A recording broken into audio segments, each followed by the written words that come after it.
बिस्मिल्लाहिर्रहमानिर्रहीम। मैं हूं सिद्रा, किचन विद सिद्रा के साथ। आज मैं आप लोगों के साथ एक बहुत ही स्पेशल रेसिपी शेयर करने जा रही हूं। आज हम बनाने जा रहे हैं बीफ की बढ़िया। बहुत ही मज़े की और आसान रेसिपी है। इसके लिए मैंने चर्बी ली है। चर्बी के अंदर हम ये गोश्त को तलेंगे, इसलिए ये हस्बे ज़रूरत इस्तेमाल करेंगे। आप कम या ज़्यादा अपनी मर्ज़ी से कर सकते हैं। और गोश्त लिया है मैंने आधा किलो से थोड़ा ज़्यादा, यानी कि 600 ग्राम। तो बनाना शुरू करते हैं। तो घी को तलने के लिए मैंने एक पैन लिया है। अब हम इसके अंदर चर्बी ऐड कर देंगे और साथ ही हम इसके अंदर गोश्त डाल देंगे।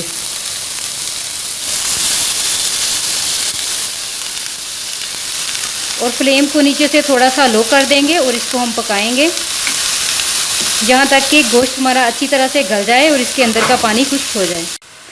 तो हम थोड़ा सा हिला के सेट कर देंगे। इस तरह से चर्बी को आपने नीचे कर देना है और गोश्त ऊपर आ जाए। अब हम इसके ऊपर ढक्कन डाल देंगे और फ्लेम नीचे लो कर देंगे ताकि चर्बी जो है वो इसके अंदर मेल्ट हो जाए और गोश्त हमारा इसी चर्बी के अंदर पकना शुरू हो। इस तरह से हमारा गोश्त स्टीम भी हो जाएगा और जल्दी गल जाएगा। इसके ऊपर, गोश्त के ऊपर हमने ढक्कन डाल लिया है। इसको ढक्कन डाल के हम इतना पकाएंगे कि हमारा गोश्त जो है ये नरम हो जाए और चर्बी अच्छी तरह से मेल्ट हो जाए और स्टीम होकर ये अच्छी तरह से गल भी जाए। गोश्त को हमने 15 से 20 मिनट के लिए लो फ्लेम पे कुक किया है। तो ढक्कन हटा के देखते हैं। देख सकते हैं कि चर्बी भी हमारी मेल्ट हो गई है और गोश्त तकरीबन स्टीम हो चुका हुआ है। अब हम ढक्कन हटा के इसको ऐसे ही पकाएंगे।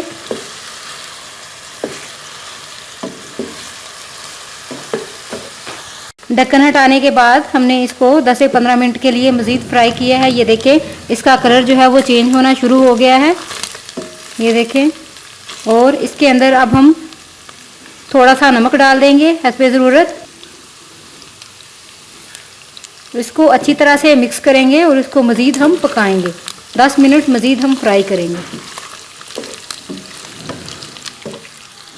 इसको हमने मज़ीद कुक कर लिया है। आपने इस सारे गोश्त को पकाते हुए फ्लेम बिल्कुल लो रखना है और तकरीबन आपने लो फ्लेम पे इसको 1 घंटे के लिए पकाना है। इसका कलर भी चेंज हो चुका हुआ है। अब हम इसको ठंडा करेंगे और इसमें से हड्डियाँ निकाल लेंगे और बाकी गोश्त निकाल कर उसको हम, या तो अगर आप ग्राइंडर से ग्राइंड करना चाहते हैं तो ग्राइंड कर लें, नहीं तो आप इसको कूंडे डंडे में डाल के कूट लें। चिकन को फ्राई करने के बाद इस तरह से कूंडे डंडे में डाल के उसके छोटे पीसेस कर लेने हैं, या आप उसको हाथों से भी सेपरेट कर सकते हैं। बिल्कुल बारीक बारीक आपने इसको अलग-अलग करना है। ये देखें, इस तरह से बिल्कुल बारीक ये सारे पीसेस मैंने बना लिए हैं।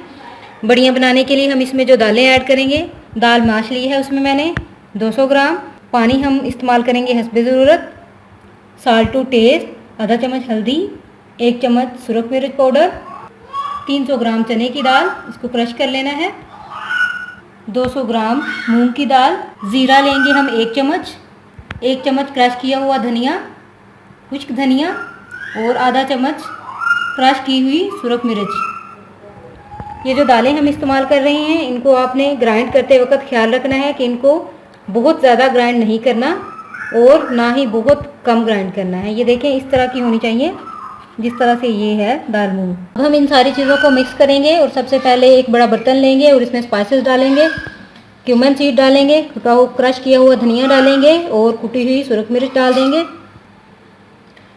क्रश की हुई दाल माश डाल देंगे। क्रश की हुई चने की दाल डाल देंगे। क्रश की हुई दाल मूंग डाल देंगे।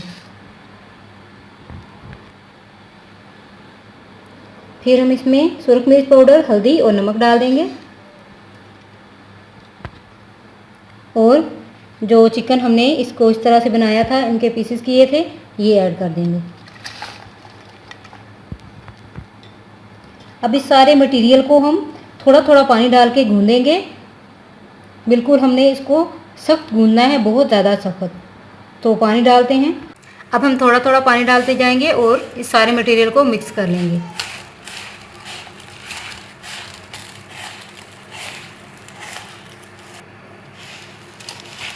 पानी हमने इसके अंदर इतना ही डालना था, बिल्कुल कम पानी डालना है, पानी ज़्यादा नहीं डालना। और अब हम इस सारे मटेरियल को आपस में अच्छी तरह से मिक्स करेंगे और 5 मिनट तक हम इसे अच्छी तरह से मिक्स करते रहेंगे। इस तरह से हाथों से ये सारा मटेरियल जो है वो आपस में मर्ज हो जाएगा। इस सारे मटेरियल को हमने 5 मिनट तक अच्छी तरह से मसल लिया है। ये देखें, आप इसको जैसे जैसे मसलते जाएंगे ये सारा जुड़ना शुरू हो जाएगा। और अब ये हमारा मटेरियल तकरीबन जुड़ चुका हुआ है और ये रेडी है। इस सारे को हम एक जगह पे कर लेंगे। तो ये रेडी है। अब ये देखें, ये सारा जुड़ भी चुका है। ये आपस में सारी दालें बिल्कुल मर्ज हो जाती हैं और अब हम इसकी बड़ियाँ बनाएंगे। मटेरियल हमारा बड़ियाँ बनाने के लिए रेडी हो चुका हुआ है। अब हम थोड़ा सा मटेरियल लेंगे, यहाँ से इसको हाथ से इस तरह से मसलेंगे और फिर हम इसको गोल शक्ल में बना लेंगे। तो ये देखें, इसको आपने हाथों से इस तरह से करना है और साइडों से प्रेस कर लेना है। इसको हमने गोल शेप में बेल लिया है। इसी तरह से हम 1 बाय 1 करके सारी जो है वो बेलते जाएंगे। ये बिल्कुल रेडी है। इसको हम साइड पे रख देंगे। इसी तरह से हम बाकी भी बेल लेंगे और फिर इनको कपड़े पे फैला कर धूप में सूखने के लिए रख दें। ये देखें, इस तरह से आपने इनको इस तरह के पीसेस भी बना लेना है। अब हम इनको ड्राई करने के लिए धूप में रख देंगे। बड़ियों को मैंने बनाने के बाद धूप में सूखने के लिए फ़ौरन रख दिया था। इसको मैंने पूरे 1 हफ्ते के लिए फुल धूप में सुखाया है, क्योंकि हम इसे बहुत लंबे अरसे के लिए स्टोर कर सकते हैं। इसलिए इसका फुल धूप में सूखना बहुत ज़रूरी है और आपने इसको तब तक सुखाना है जब तक ये अंदर से कम्प्लीटली सूख नहीं जाती। तो इसको मैंने फौरी तौर पे बनाने के बाद कपड़े के ऊपर फैला के धूप में सूखने के लिए रख दिया था। अब ये सूख गई हैं और बिल्कुल रेडी हैं, आप देख सकते हैं। ये देखें, इस तरह से ये बिल्कुल तैयार हैं। इसे आप पका सकते हैं कभी भी, जब भी आपको ज़रूरत पड़े।